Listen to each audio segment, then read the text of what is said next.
Welcome back, everybody, to College Football 25 and the Miami Hurricanes Dynasty Rebuild. We're 1-0 in Season 1.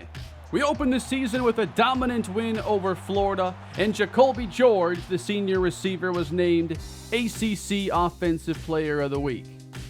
It's my first time taking this series format to the college game, and there are some things I'm going to change along the way. For instance, I feel like the non-conference schedule as a more established program is really not something we should spend a ton of time on. And in general, I've wanted to speed up the pace of these series to better focus on the team building, and so seasons aren't dragging on.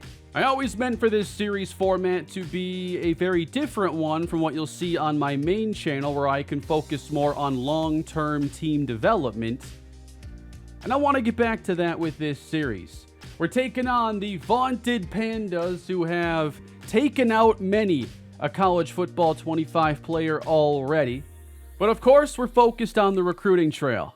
I wasn't sure if it'd be smart to put a lot of hours into scouting Willie Countess, the quarterback that looks to be the most intriguing out of those on our board. But right now, we're up into 4th place, so we're going to stay aggressive and see if we can compete with Clemson, Georgia, and Bama.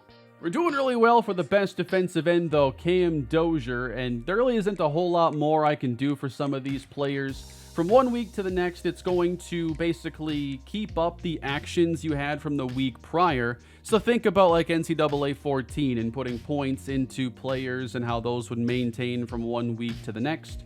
It's functioning similarly here. But what we're trying to figure out is what players' deal breakers are going to be. But in most cases, we're going to satisfy most deal breakers, given we have A's and B's in every category. We're building up a massive lead for speedy wideout, 4-star Larry Slaughter. If we could get a really good quarterback-receiver combination here in this class, that would be perfect. We're also in first place for 4-star Jaden Mastrud, the 18th ranked wide receiver, who still has good speed but seems to be more well-rounded. We're even going to step up our aggressiveness for the 4th best kicker in the country, Willie Shembo, who has the very strong leg with 93 kick power. I'm getting pretty aggressive here at cornerback. It's one of the weaker positions on this team, and it's one of my first things I wanted to address.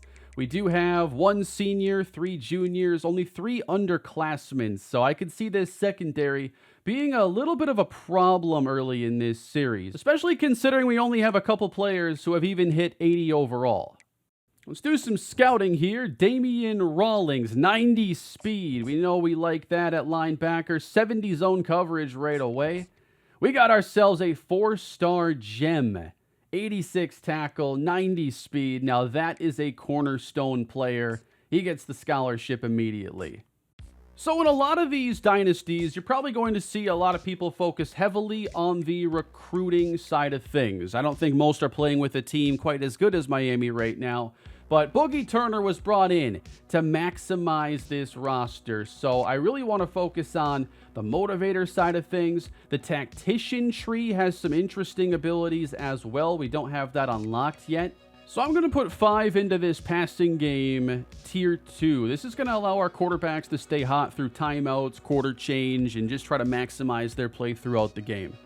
I do like what they've done with the coach abilities in this game. I think there are a lot of things that I like to put points into, and the tougher those decisions are, the better. Talent developer is probably another tree we should get into. I just don't see us doing the recruiting boost quite as much unless it becomes an issue.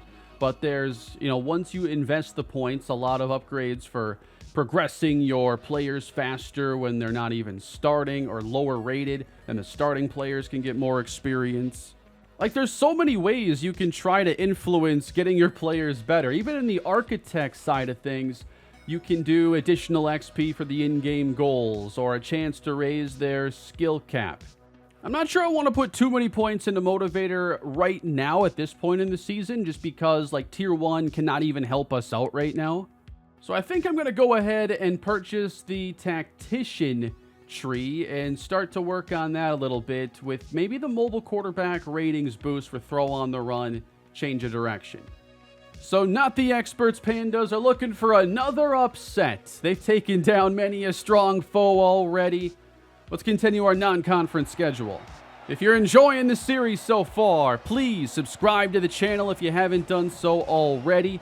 And leaving a like on the video would be extremely helpful to this new series as well. And if you have any feedback, definitely leave it down below. I'm always looking for constructive criticism and ways to make the series better, especially when I'm kind of doing something new. I don't think I realized, I've done series like this before, but there are so many differences going to the college game that I probably haven't even accounted for yet. So I did want to see how we start off offensively here against the Pandas, and we're coming off such an impressive start, but a nice tackle made on Chris Johnson. You will see in these FCS games, these players just get hurt left and right. You can barely go 3 plays in a row without somebody leaving the game. And Cam Ward setting up the screen, but can't get the pass off in time. The Pandas get a stop. We do end up with a 30-yard touchdown on the following drive as Xavier Restrepo gets to the end zone again. Later in the first, Jacoby George gets a 24-yard catch.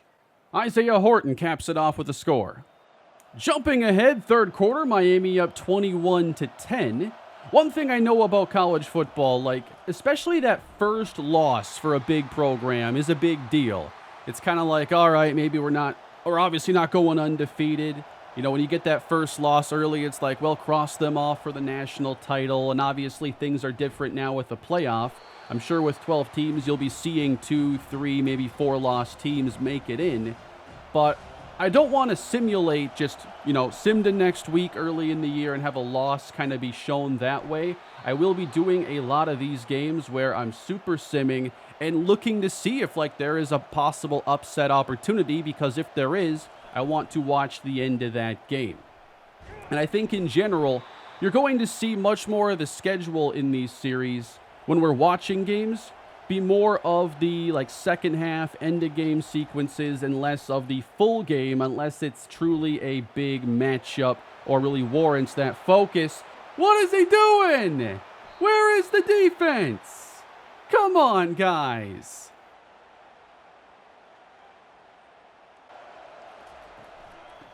The Pandas have come to play. It's 21-10. They're not letting us blow them out and just have an easy second half with the backups coming in. I always love in these series when I have a way to get the backups on the field. Come on, he's still going. I hope he transfers to us next year. I mean, that'd be incredible. I don't think that the game accounts for this whatsoever, but imagine an FCS team comes and beats you, and then you can just recruit their players away in the portal. That's on my wish list now. Field goal try is good. The Pandas staying in it. And one thing I haven't done yet in any of these series, oddly enough, is utilize coach mode. I am interested in possibly checking that out in this game. I know that a lot of people were talking to me about coach mode when it was kind of, revealed it would be in the game.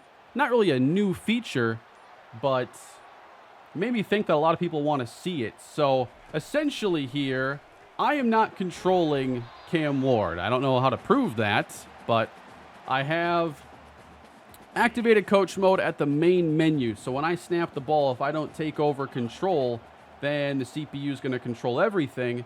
But I do have the ability now to call plays and also choose when we're snapping the ball, use timeouts. I get a bit more control. Now, I don't like coach mode on defense because I don't want to be usering on the defensive side. And they've kind of made it in recent Maddens and now this game where you got to do something. And my goal in these series, especially these rebuilds, is to make it so we're going to have the players matter more than myself on the field. That was the entire reason why I made this format. I do have to punt. There is no coach mode punting. But I think coach mode's something we could utilize on offense to have some fun in key drives. Andres Borregales just hit a 50-yard field goal to put us up 11, close to sealing this. But don't count out the Pandas just yet. There's still 7 and change to go in the game as we stuff the run. That's a nice play made by Simeon Barrow. I will try to continue putting up more of these like player profiles when guys are making plays, because I know it's not showing any of the names, and it hasn't, like even in Madden. But I guess, you know, I don't know names in college like I do in the NFL, and I feel like I want to at least highlight players when they're making plays this way. Nice throw and catch. The Pandas just won't go away. And the defense tries to get off the field on 3rd and 9. Pressure is on. That's a wobbler. How did you throw it that far? I was sure that would have a chance at an interception. 4th and 9. Pandas need it at the 33. With time, a shot. Knocked away. Broken up by Diani Hill. And we're hoping to see us put away our second opponent of the year. It's Chris Johnson. Not much there. I'd like to see us run the clock out here, but already facing a 3rd and 12. It's going to be fake screen, and then, no, we're actually going to throw it out there. Panda's not done. Nice throw. Pandas get the big gain out to the 43. We're under 4 minutes to go, so they need a touchdown, a stop, and then another score. 4-man rush. Come on, how's this FCS team containing Ruben Bain like that? And this quarterback's got like 95 speed or something. He's got 86 yards rushing. To handle the stunt well, and it's broken up on the play. We got the 23rd ranked toughest place to play in college football. We got to work on that. Oh, watch out! Down he goes. Marley Cook, 2nd sack of the day. He's one of our defensive tackles. And now the Pandas are in danger on this play as it's 4th down. Ruben Bain, and he brought some help. And we're going to take over on downs. Elijah Alston also met him at the quarterback. And that should wrap up a second win. Nice rip move that time. Ruben Bain had a half sack in week 1. He's on the board in week 2. Those Pandas will fight, but they come up short. 24-13. You know, it's honestly impressive they can keep it within 11 points. If you ever check the league schedule, you'll see like FCS Southeast playing like 17 teams in a week. So for them to play that many opponents and still play tough, you know, you got to really hand it to the Pandas. Would like to see us do a lot better on 3rd down, like 3 for 14's pretty weak. But Cam Ward, 2 more touchdowns, 186 through the air. With the running game, you know, you'd like to run all over an FCS team a bit stronger than this. Martinez, 3.3 yards a carry with a touchdown in the first half. Restrepo and Horton score as Jacoby George quiets down after a great week 1. Marley Cook, 4 tackles for loss, 2.5 sacks. That's very impressive. Ruben Bain had 3 TFLs as well, 3 for Simeon Barrow. Marley Cook is ACC Defensive Player of the Week. I thought we might see that. Also, National Defensive Player of the Week. We do jump up to 17 in the polls with our second win. A fair amount of ranked teams here in conference. Louisville still ahead of us, and Florida State is top 10. Up to 2nd place now for Willie Countess. Looks like Alabama might be our top competitor. We're basically tied with Clemson.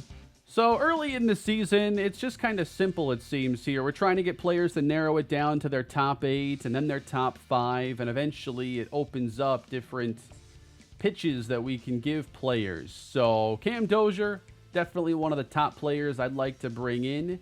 We know proximity to home is important to him, and he won't have to go far to come to Miami, and we don't know his other top 3 focuses. So if we're going to try and sell him on Miami, we want to make sure we choose the right option.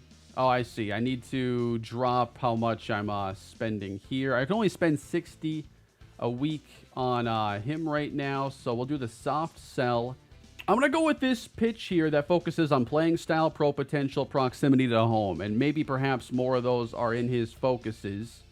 We're going to give an offer here to 3-star tight end Josh Lloyd. We can already tell he has a pretty good vertical threat skill set. At least he has the athleticism, 75 catching. Route running seems pretty typical of a freshman tight end. Now, while our program is obviously very good, things like playing style are going to vary from player to player. So here, we're hoping that playing time isn't one of his deal breakers because that's only a D+ at the position. We have a junior at tight end, Eric Arroyo, so he'd obviously be in line to start next year. And then there's a sophomore at 78. So tight end isn't really a high priority. There's also a 74 overall freshman tight end, so it's not an easy position to break through. Can you believe I haven't scouted the running back yet? Main thing is we don't have a senior on this team, and even if Martinez chooses to go pro after this year, we still have Mark Fletcher, A.J. Allen, Chris Johnson, so it just doesn't seem to be a need. I did go pretty heavy on receiver just because I think this is more of a position dominated by stars, and I'm not convinced that anyone here is going to become a star, and so I'm trying to find high school players that can become that for us.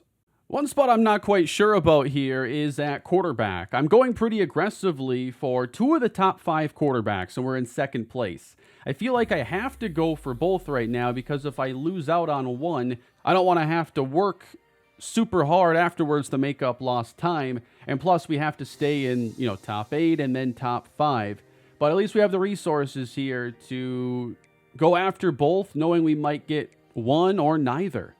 Lewis Allen is kind of the backup plan there, but he's just the 93rd ranked quarterback, so he's not in that same tier, but I do think he's playable. Next on the schedule, we're getting the Ball State Cardinals. At the end of the first quarter, we have Ball State leading 6-3. There have only been field goals. They're struggling to move the ball, though, and they kick their third field goal midway through the second. That's more like it. A 23-yard run, and then Restrepo beats them for 52, Miami on top. Miami driving with 2 minutes to go in the first half, trying to separate from the Cardinals. Passes out to Restrepo for 3. 110 and a touchdown on the day for Cam Ward. And it's 3rd and 7 with 8 in coverage, and that's shy of the sticks. We were able to extend our lead on a 40-plus yarder to Isaiah Horton. And we're going to go into this possession now. Let's flip this play. Something else I can do here in coach mode. I can also call audibles because suddenly now I'm not as much a fan. Let's see if we can get this in time. To give to Martinez. He's got some daylight and gains 7. 3rd down for Ward in the offense. It's Martinez, and he doesn't get that last yard. Wow, big drive going here for Ball State. They have a couple chunk plays to get them down into the red zone, and they're able to cap it off with a touchdown. I'm noticing a lot of carries in here for Mark Fletcher, and that's because Damian Martinez has hurt his shoulder and he's out for the game. I'm dialing something up for this one here. Let's see if we can get this snap off before the quarter changes. And we just do. Ward up the seam and complete. 1st down. Mark Fletcher. Number 4 takes us to the 4th. Up by 7, and Ward. Nice throw. Restrepo hangs on. I also love just how modernized these playbooks are compared to NCAA 14, having these RPOs. I've been a big fan of those early on. Oh, wow, I thought he caught that. Let's see if we throw that screen to the right side. It's a run, and Fletcher right down the middle has 6. Canes up 2 touchdowns.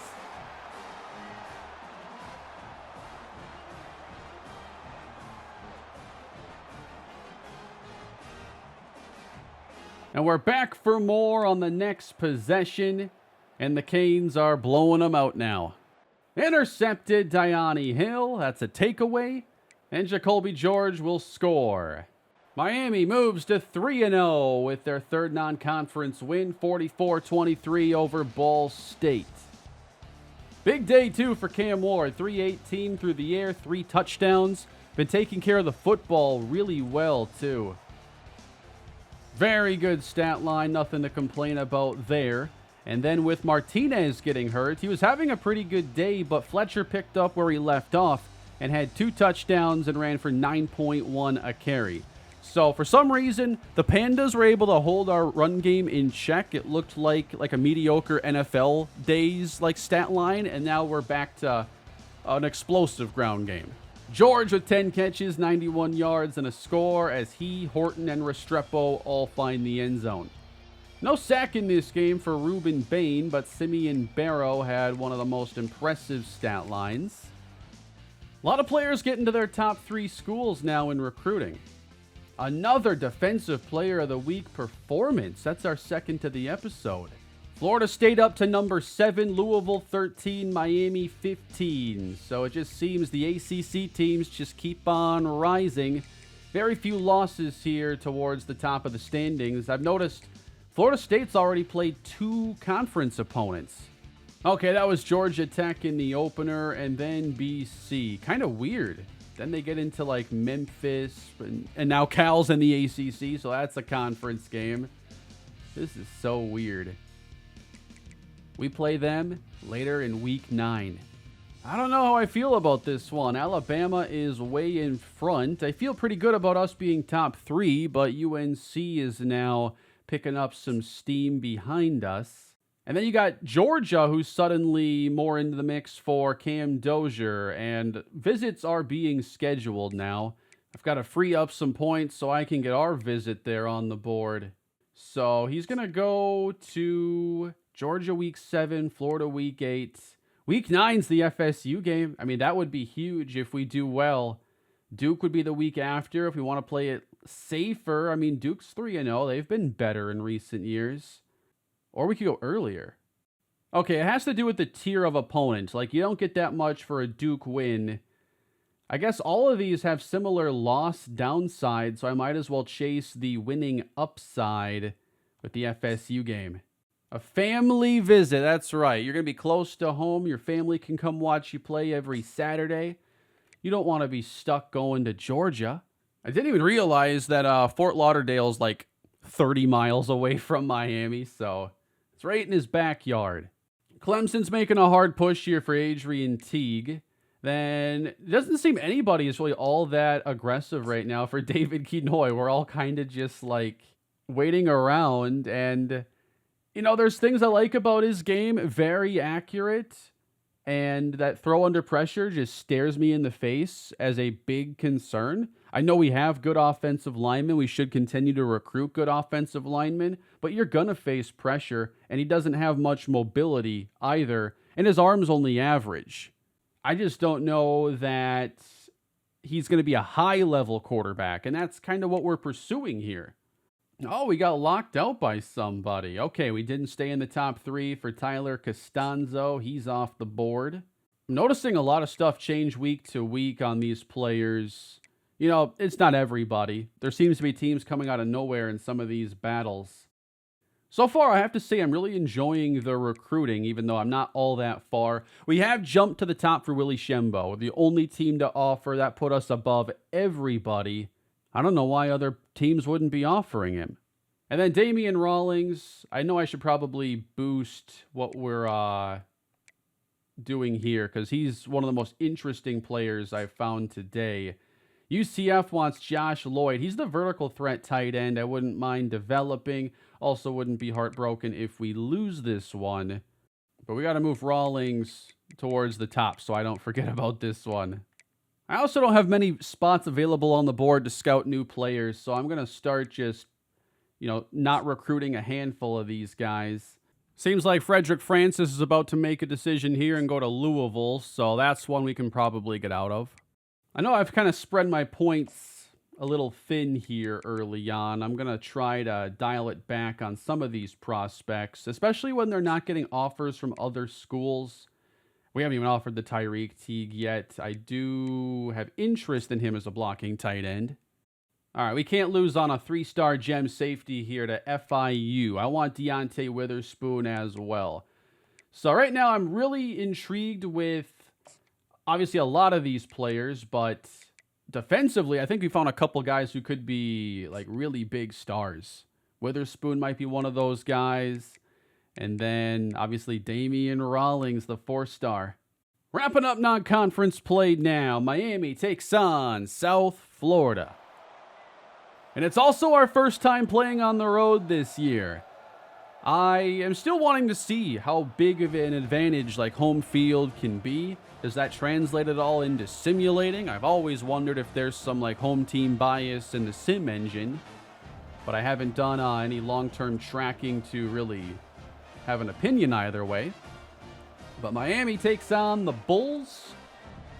Speaking of which, if you want to watch more college football dynasty action on the main channel, I got my Buffalo Bulls dynasty underway.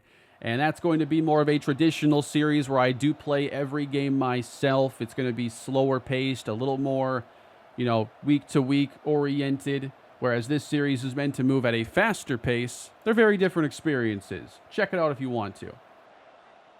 The Bulls have it 1st and 10 at their 32-yard line. And a run of 1 yard for Teron Keith. Tempo is going to be a much greater part of this experience as well. Stuff that nicely played. So I do have Boogie Turner. I do think as someone who will use tempo, I think that's a tendency that might translate into like the slow sim like this. Shy of the sticks, good play. Damian Martinez, Xavier Restrepo, those are the impact players. I do like seeing more graphics like that. I wish there was a menu where you could see the overall wear and tear for your entire team. I was excited about wear and tear coming into the game, and I have seen it be impactful in my Play Now games, but I haven't really seen much in Dynasty yet. Granted, I haven't played a ton. Just bouncing off contact there. Really nice play. Off coverage on 3rd down. It's a screen, and Martinez doesn't get the block from Restrepo. We just popped a 38-yard run. Ooh, Jacoby George injured on this play. We have lost a handful of players going through Super Sim, but they haven't been major injuries. Been seeing that there aren't a lot of injuries so far in Dynasty. Right now I have it on the default setting. I don't know where I want to keep it. But Miami now driving and touchdown. How about that? We got a brand new receiver checking into the game immediately after Horton's injury. McCormick scores and Miami's on the board. Trent McCormick is a freshman wide receiver. And I haven't really looked at his skill set yet because he's like the 5th on the depth chart. But he's a deep threat with 90 speed to go with 76 catching. His route runnings do favor short and medium slightly. The Bulls offense wakes up to answer, and they get a 27-yard rushing score. Let's jump into the second half now. Miami leading this game. It is 17-7. We had an 80-plus yard touchdown to Isaiah Horton. His numbers have to look good, and we'll go over all of those at the end of the episode today. And we'll look to set up a screen, and it seems the timing on those is a little awkward. Not sure I like the halfback slip screens a ton. But I am a fan of a lot of these wide receiver screens. And this might not be one of them. George lost it, and somehow we ended back on the ball. We're going to stretch him vertically on this play, see if Ward can find someone open. And he fires downfield and gets intercepted. You can't blame me on that one just for calling the play. That's not fair. This is not the series where you can blame me for interceptions. It's the only one. So far, I've noticed we haven't really gotten off to fast starts to like blow teams out going into halftime, for instance, by 3-4 touchdowns. But we are taking over the game late. Like the fourth quarter has been dominant for us. Not used to these wide splits and everything. Uh-oh, Ruben Bain can't make the play. He's still on his feet and taken off. Come on, guys. What was that?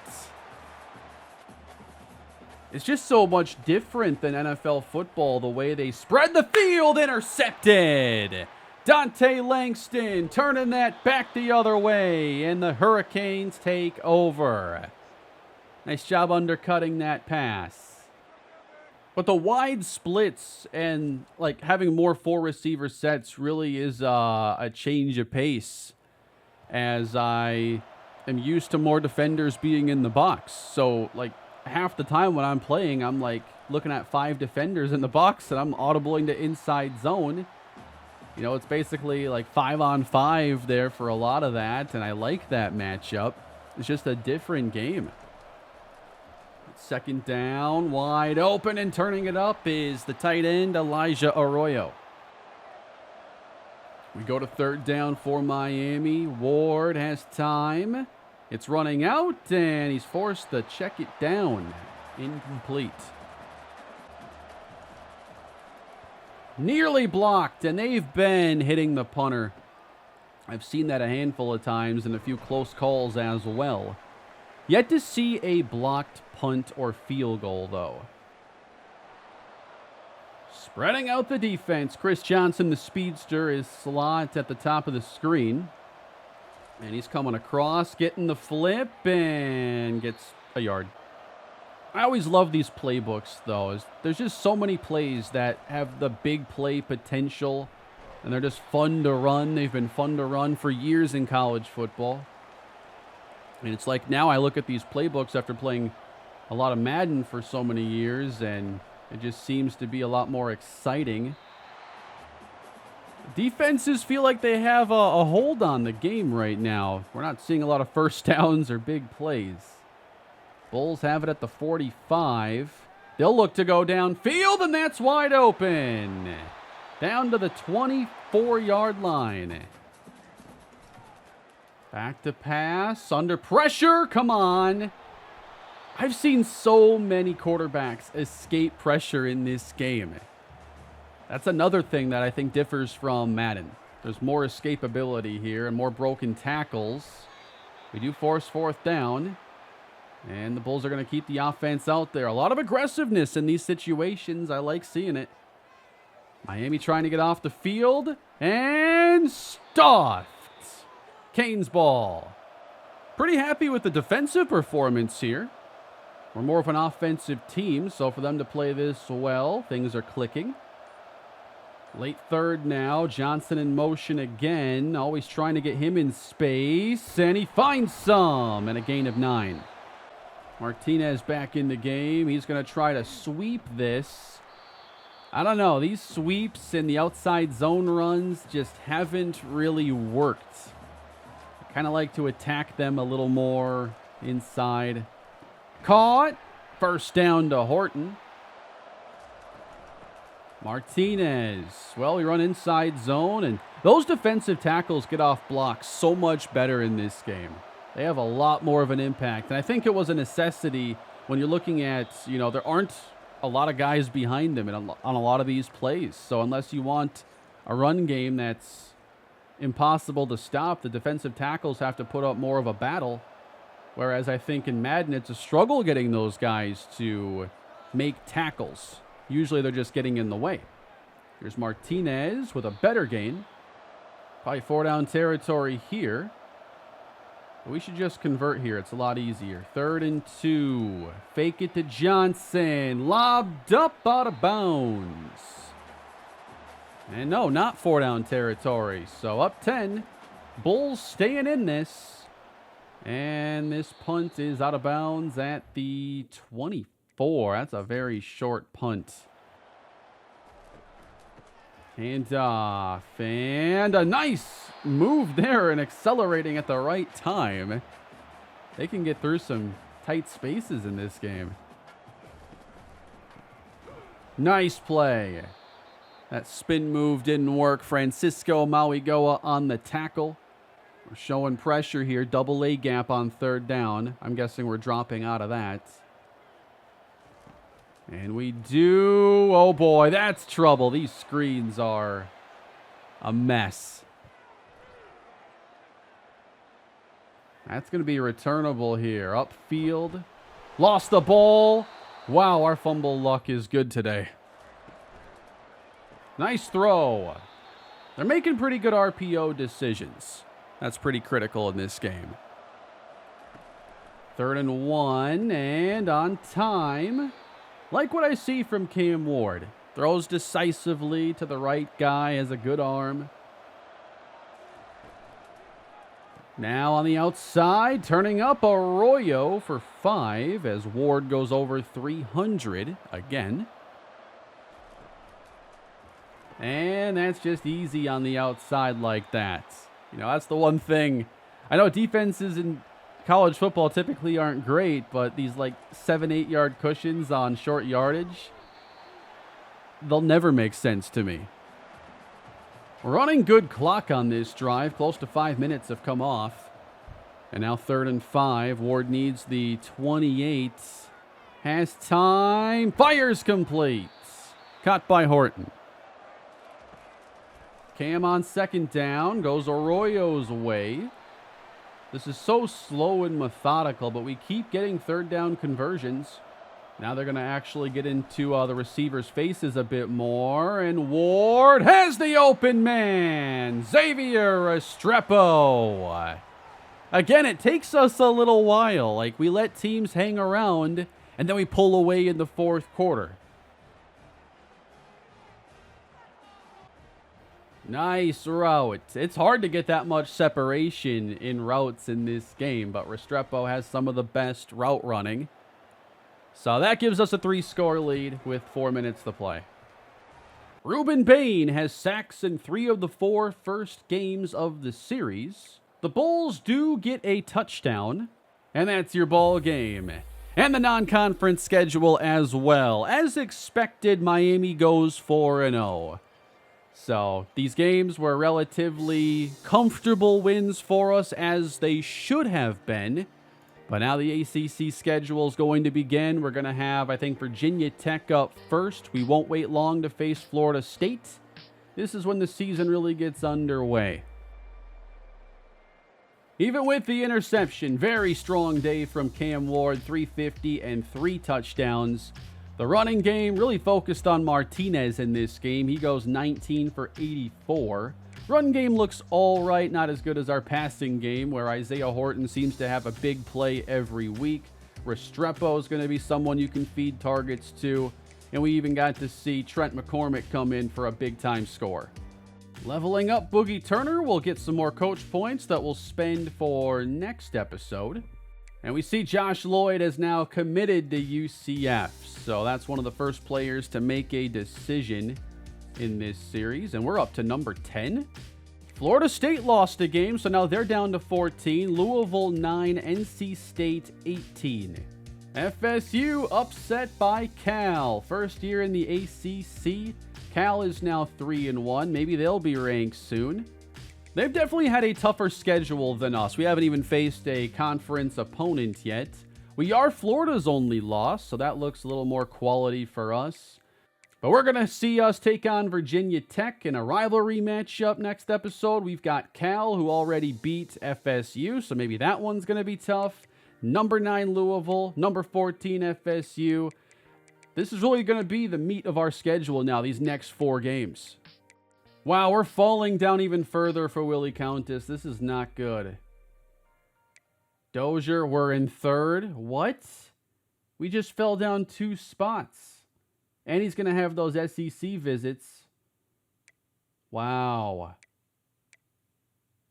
Those are a few of our main targets. Now, we still have a lot of really good players that we're in great shape for, but we're all wondering about quarterback beyond this year. Looks like we're locked out here by Rashad Tlaib, so another player to remove off the board. But the quarterback situation today is getting a little messy.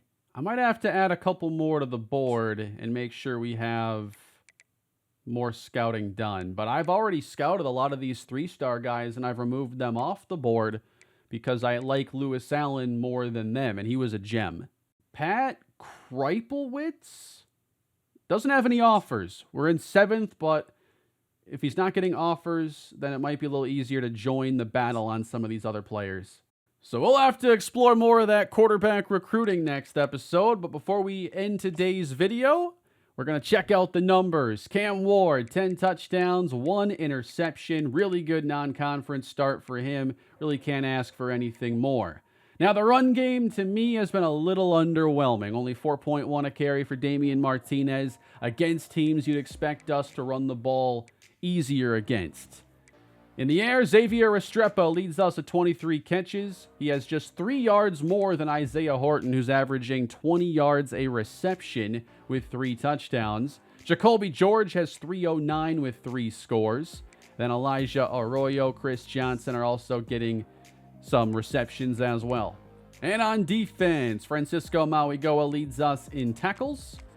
And Marley Cook has 3.5 sacks to lead the team. The D tackles did really well in the non-conference slate, combining for 15 tackles for loss, 6.5 sacks. Ruben Bain has had the flash plays as well, and I think there were even more sacks left on the field, but we weren't able to contain quarterbacks all that well today. Again, please leave your feedback down below, and if you're enjoying the action so far, hit that subscribe button, leave a like, and if you want more content, check out my main channel with the Buffalo Bulls Dynasty, and I'll be back with more content shortly, everybody. I appreciate all your support. Thank you, and I'll see you next time.